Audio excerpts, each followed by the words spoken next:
bring in Nick Pope, who previously served as a UFO investigator for the UK Ministry of Defense. Nick, it's always good to have you. Let me get to the briefing in just a second here, but first I want your take on the White House's initial assessment of what these drones are. A combination of lawful commercial, hobbyist, and law enforcement drones, and even stars.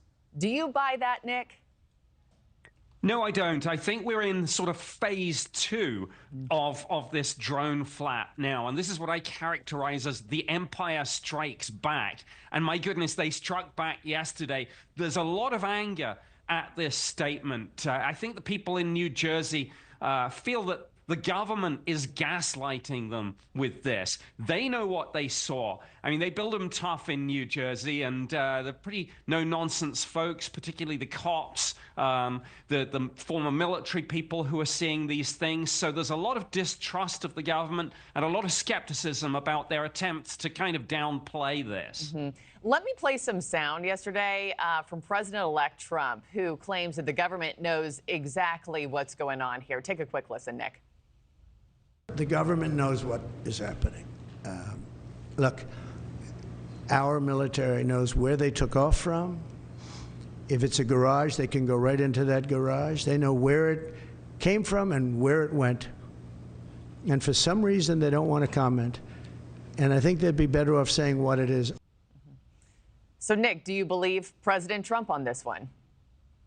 Yes, I do. I mean, I think it's clear that he is receiving intelligence briefings in his capacity as president-elect, and he's clearly trying to drop hints here and say, look, don't believe the official kind of there's nothing to see, move along type explanations. I think the good news in all of this is that we do now have these anti-drone systems deployed to New York and New Jersey. These can detect drones and disrupt the communication between the drone and the operator. So that may bring some of these things down, and that may give us resolution, or at least bring us closer. And of course, as you say, today's intelligence briefing, we may get some hints as lawmakers come out of that.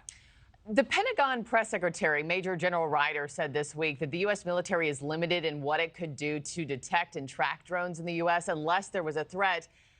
I think a lot of people are scratching their heads, Nick, over that, because why can't our military go in, find out, identify the source of these drones without there being a threat, and without, you know, something like the Robin to come in with 360-degree capabilities? Sure. I mean, look, they don't like to talk, obviously, about rules of engagement here, and there are some constraints. Obviously, no one wants to shoot something down over a heavily populated area because it's obviously going to fall on people and potentially cause death and injury. But you can bring these things down safely over water, and I think that's now got to be the way forward with this. What are you expecting from today's classified briefing? Well, I think, as always, it's going to be a tricky balancing act. People probably are going to hear more than the media and the public will be told. And lawmakers have just got to do that usual trick of finding a way to drop a few hints, but without crossing the line and disclosing anything classified. But I think we should listen very carefully as they come out, those that talk to the media, and try and do some reading between the lines. I think we'll learn something.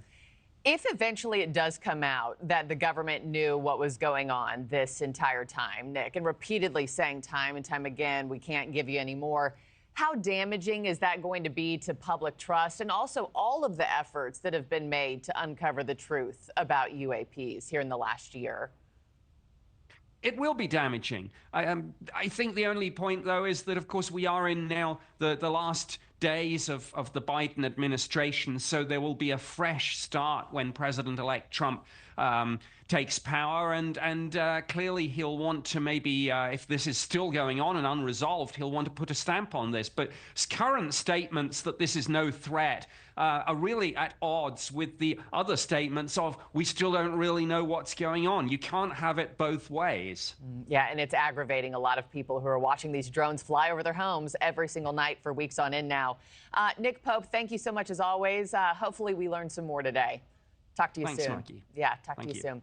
Thanks for watching, everybody. Go to joinnn.com to find NewsNation on your television provider. Also, don't forget to click that red subscribe button below to get more of NewsNation's fact-driven, unbiased coverage.